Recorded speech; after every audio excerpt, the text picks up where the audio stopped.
It was a morning of high-stakes diplomatic drama in the UN General Assembly, South Africa's envoy taking to the floor to make their case for introducing a rival text it hoped to put to a vote. Our objective at this assembly must be to find a constructive outcome conducive to the creation of sustainable peace in Ukraine and addressing the humanitarian plight of those affected by the conflict. We shall now begin the voting process.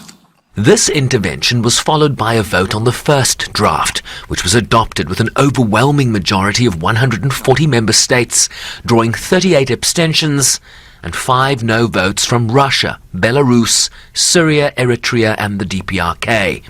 Then Ukraine intervened, accusing South Africa of doing Russia's bidding.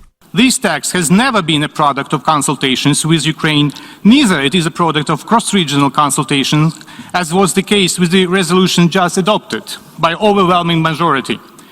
It is a text promoted unilaterally by one country, prompted by another country, that has not even cared to hide it.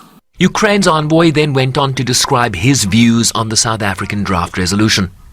It's a fresh paint on the moldy, rotten structure of the assembly, where the paint isn't actually paint, but the blood of Ukrainian children, women and defenders.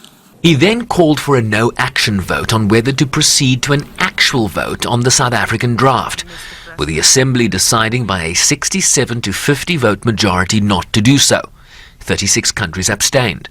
The major difference between the two rival texts is that the Mexican-French draft named Russia as an aggressor, and the main cause of the humanitarian crisis in Ukraine. In the end, South Africa just didn't have the numbers on its side. Shervin Bryceby's SABC News, New York.